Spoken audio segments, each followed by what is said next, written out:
Provérbios, capítulo 3, do versículo 1 ao versículo 10. Todos acharam? Amém. Diz assim a palavra do nosso Deus. Vamos fazer a leitura de forma alternada. Eu vou lendo os ímpares e os irmãos os pares até o 10. Filho meu, não te esqueças dos meus ensinos e o teu coração guarde os meus mandamentos. Porque eles aumentarão os teus dias e te acrescentarão anos de vida. Não te desamparem a benignidade e a fidelidade, atas ao teu pescoço, escreve-as na tábua do teu coração. E acharás graça e boa compreensão diante de Deus e dos homens. Confia no Senhor de todo o teu coração e não te estribes no teu próprio entendimento. Reconhece-o em todos os teus caminhos, e ele endireitará as tuas veredas. Não sejas sábios aos teus próprios olhos. Teme ao Senhor e aparta-te do mal. Será isto saúde para o teu corpo, refrigério para os teus ossos. Honra ao Senhor com os teus bens e com as primícias de tua renda. e se encherão fartamente os teus celeiros, e transbordarão de vinho os teus lagares. Amém. Louvado seja Deus. Vamos ter uma palavra de oração. Peça ao Senhor para que abra o seu entendimento, para que abra o nosso coração, para que nós possamos entender. Nosso propósito no acampamento é termos esse momento de comunhão, de diversão, mas sobretudo também de conhecimento. Então, se você veio aqui para esse acampamento, não espere desfrutar apenas do lazer que ele oferece, mas tem um propósito, primeiramente, de aprender a palavra de Deus, de crescer em sabedoria e em graça no conhecimento do Senhor. Então vamos orar ao Senhor, pedindo para que Deus fale ao nosso coração. Ó Deus, nós te pedimos que nesse instante, após a leitura da tua santa palavra, o Senhor abra o nosso entendimento, o nosso coração, e nos faça entender a tua voz e aplicá-la ao mais íntimo do nosso ser naquilo que for necessário. Que nós tenhamos, ó Deus, dias de aprendizado, de conhecimento, de crescimento espiritual, que nós possamos dia após dia aprender com o Senhor e viver para o louvor da tua santa glória. É assim que nós oramos, ó Pai, em nome de Jesus. Amém, amém. E amém. Eu não sei quanto de vocês já viram uma propaganda que tem sido passada na televisão muitas vezes sobre a cerveja. E eles mudaram a logomarca da cerveja e agora eles anunciam o seguinte: beba com sabedoria. Antes era beba com moderação. Eu achei algo extremamente estranho esse novo logomarca beba com sabedoria, porque logo que nós vemos uma propaganda de uma bebida alcoólica, nós fazemos a seguinte pergunta: mas pode alguém com sabedoria se entregar à bebida? Parece uma contradição muito grande. Algo errado está acontecendo. E na verdade, quando nós paramos para refletir um pouco mais sobre os valores do nosso século, nós vamos observar que todos os princípios estão sendo dia após dia invertidos. Aquilo que é certo se tornou errado, e aquilo que é errado e continua sendo errado e sempre será errado porque a Bíblia condena, agora é incentivado, é estimado, é colocado numa postura como se fosse correto. Um exemplo bem claro disso é o movimento LGBT, que tem crescido de forma assustadora e que tem sido propagado, ensinado e colocado nas pessoas para que elas acreditem que é algo correto, que é algo natural, que não tem nada de errado nesse movimento. Somos nós, tradicionais, que estamos errados. Esse é apenas um detalhe, uma área da população que nós percebemos essa inversão de valores. Aquilo que é errado tem sido ensinado como certo, e aquilo que de fato é certo tem sido pregado, tem sido criminalizado como sendo algo errado.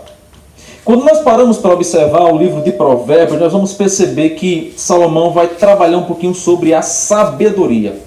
Na verdade, esse é um dos temas principais do livro de Provérbios, sabedoria. Enquanto que em Eclesiastes nós temos a palavra principal, vaidade, e a gente vai falar sobre isso depois.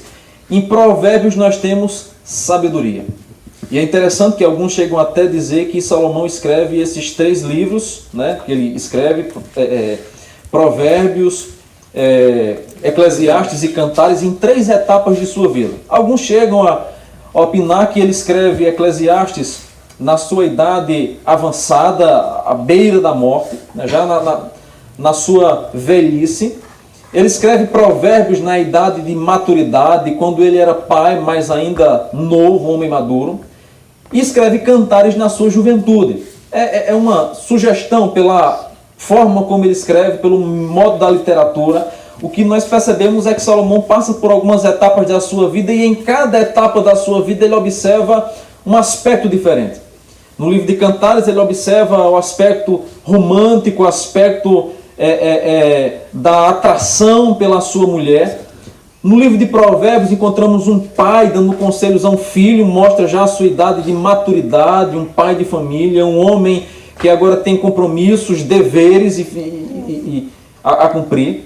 E Eclesiastes nós encontramos um homem que já viveu e experimentou de tudo e agora está transmitindo conselhos gerais a respeito de toda a sua vida.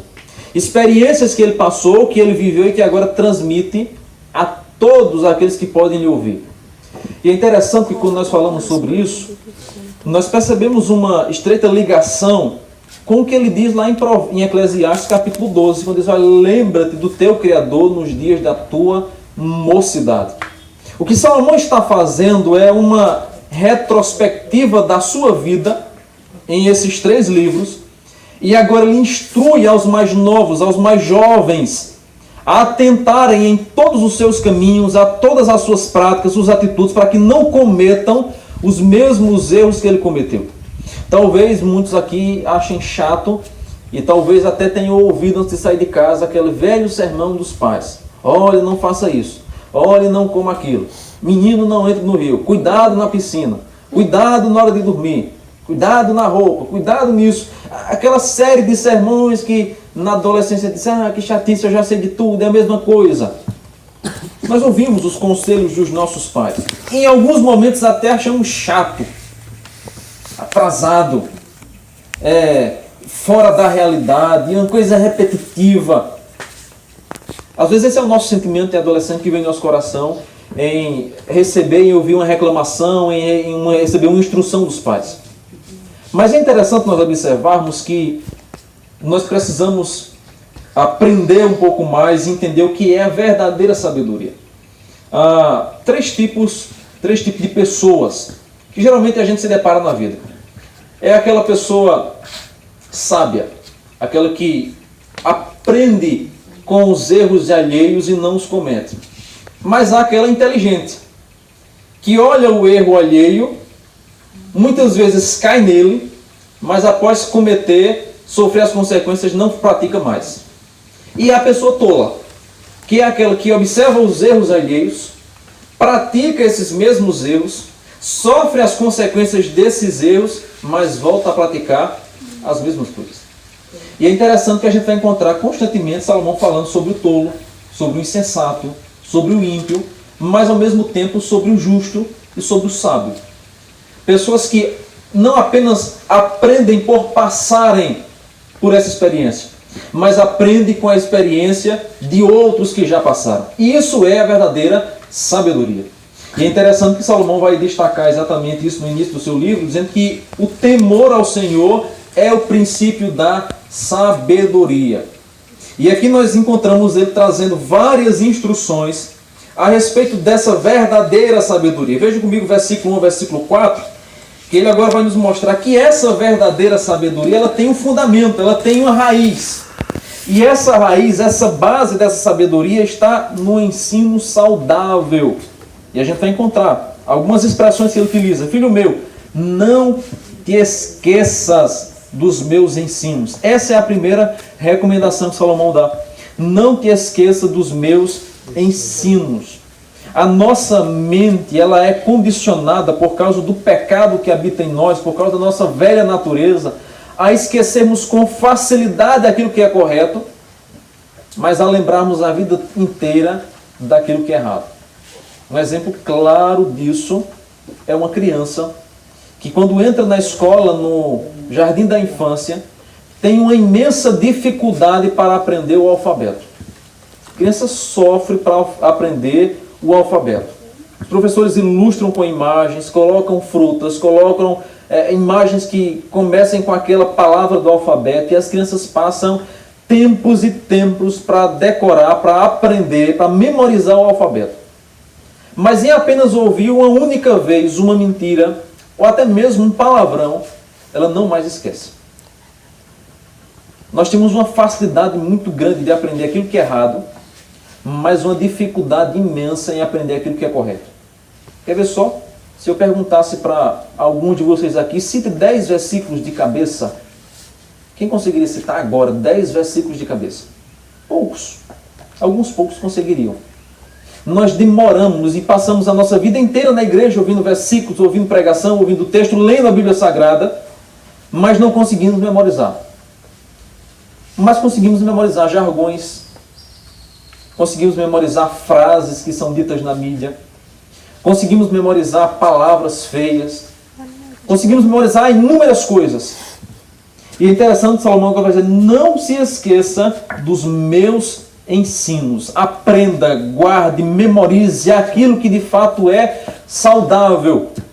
E é isso que ele vai nos mostrar, que a verdadeira sabedoria ela tem uma base, ela tem uma raiz, e essa raiz está em um ensino saudável. Segundo, ele vai nos mostrar, guarde os meus mandamentos. E logo em seguida ele complementa dizendo o seguinte, porque eles aumentarão os teus dias e te acrescentarão anos de vida e paz. Agora, a imagem mais interessante que ele vai utilizar está no versículo 3. Não te desampare a benignidade e a fidelidade, atas ao teu pescoço, escreve-as na tábua do teu coração. Se você ler Deuteronômio 6, do versículo 6 ao versículo 9, nós vamos encontrar uma instrução de como os pais deveriam educar os seus filhos. E esse ensino era por meio da vivência diária. Devia ser escrito nos umbrais da porta, deveria ser dito no andar, deveria ser gravado frases, ou seja, constantemente o pai iria ensinar ao seu filho esse aprendizado. E agora Salomão utiliza uma imagem que é a imagem do colar. Atas ao teu pescoço. Na cultura antiga, especialmente na cultura pagã, muitos seguidores e adoradores de outros deuses, ímpios, deuses estranhos, deuses que eram abomináveis pelo único Deus, Senhor verdadeiro, os seus adoradores muitas das vezes utilizavam alguns amuletos para demonstrar a sua fidelidade. Por exemplo, no romanismo a gente encontra pessoas que utilizam texto, que utilizam imagem para mostrar a sua fidelidade, para mostrar a sua devoção a essa entidade, a esse tipo de santo. E esse costume vem de muito longe, não é de agora.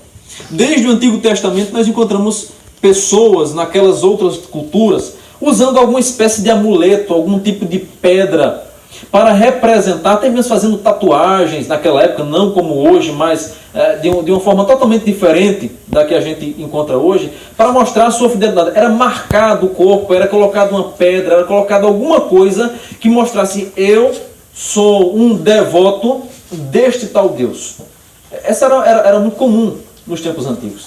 E é interessante que agora Salomão vai dizer o seguinte: olha, atas ao teu pescoço. Na cultura judaica, essa ideia de carregar consigo algum objeto, algum amuleto em referência a uma entidade, ela é totalmente abominada.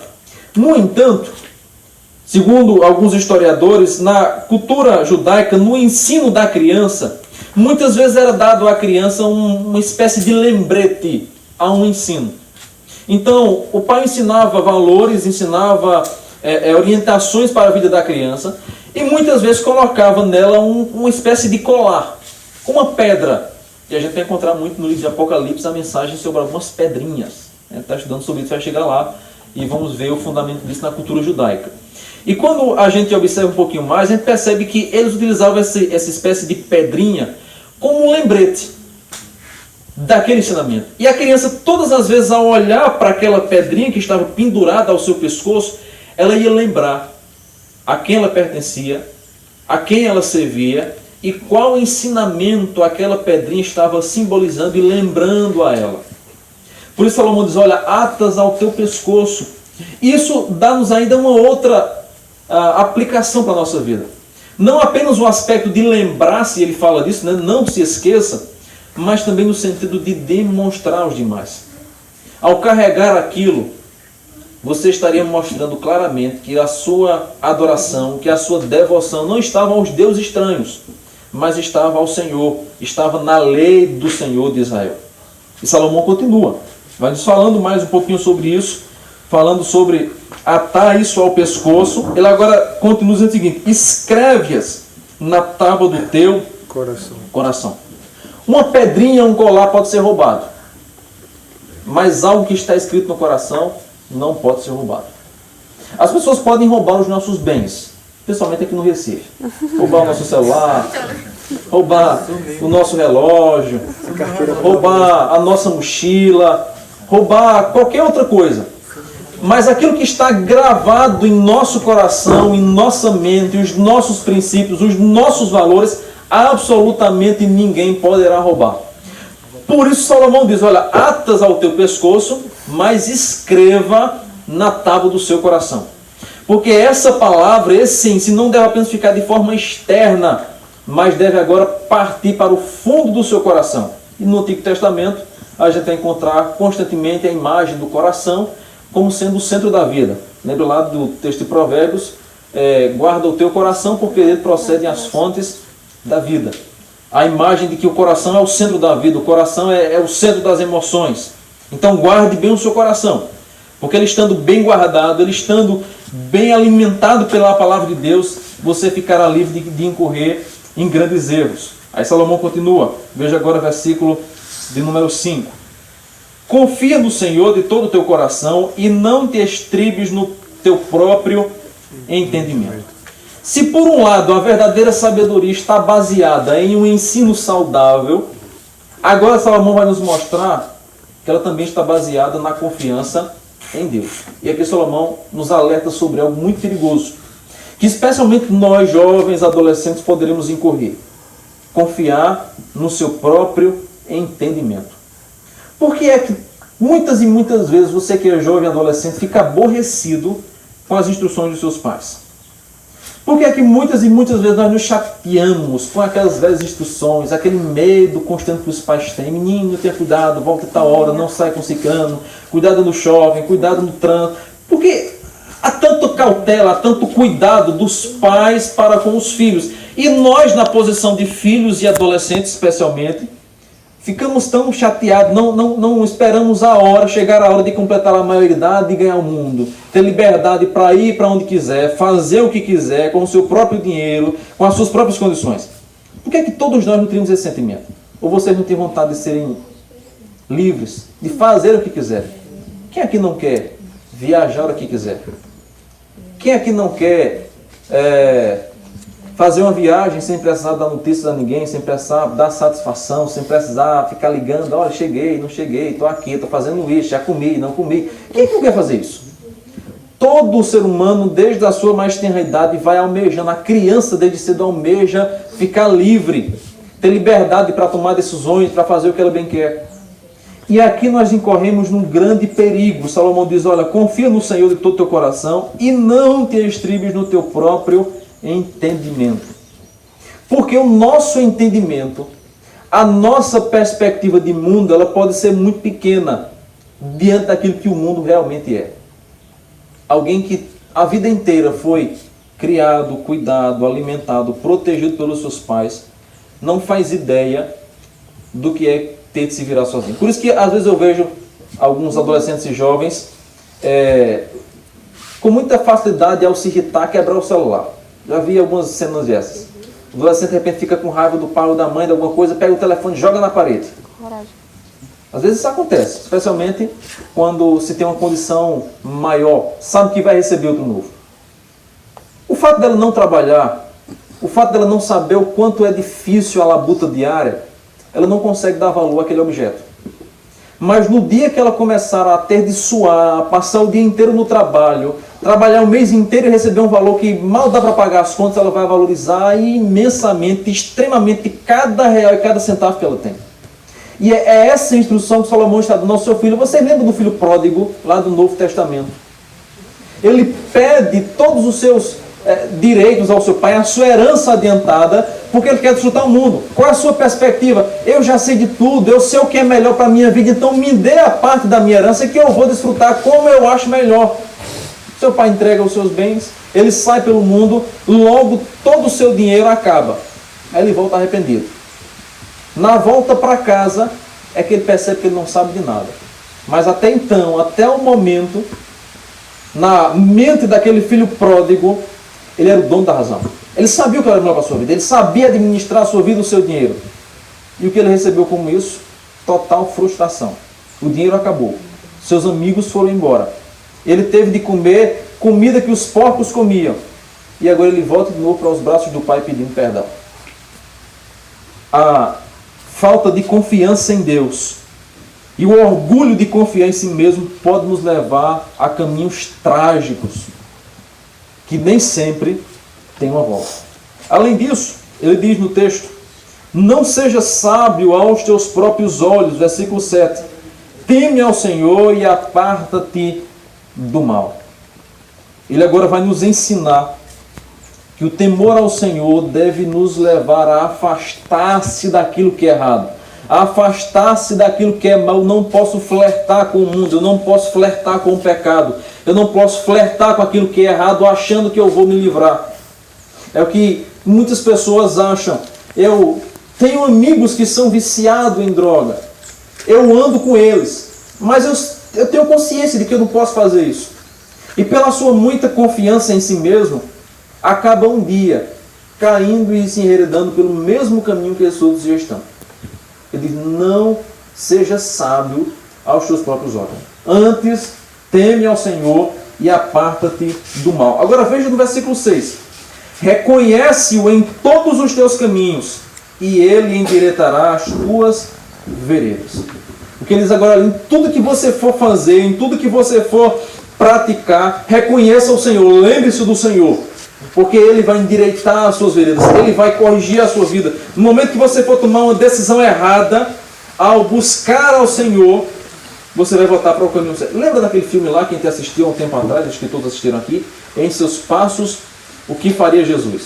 Interessante, né? Você vai ter um livro, não quero falar sobre o filme em si, sobre o que acontece naquele filme, mas apenas aquela pergunta final. Se todas as vezes que nós fôssemos tomar uma decisão na nossa vida, se a gente disser o seguinte: será que Jesus faria isso no meu lugar? Quantas e quantas vezes nós não faríamos muitas coisas que nós fazemos? Se nós fizéssemos uma simples pergunta: em meu lugar, Jesus faria isso? Jesus compraria isso? Jesus diria essas palavras que eu estou dizendo? Se nós tivéssemos em todos os momentos, como diz Salomão, reconhecendo o Senhor em tudo, buscando ao Senhor em absolutamente tudo que nós fazemos, certamente nós não sofreríamos tanto por causa do pecado. Mas Salomão continua. Para terminar, do versículo 8 ao versículo 10, ele diz o seguinte: será isto saúde para o teu corpo e refrigério para os teus ossos. Honra ao Senhor com os teus bens e com as primícias de tua renda. E se encherão fartamente os teus celeiros e transbordarão de vinho os teus lagares. Interessante que agora Salomão vai nos mostrar a recompensa que há para os obedientes. Ele diz o texto: serás saúde para o teu corpo e refrigério para os teus ossos. Lembre de Davi. No momento que Davi estava em pecado, o que é que ele diz lá? Enquanto calei os meus pecados, ele sentia que os seus ossos estavam como se desgastando.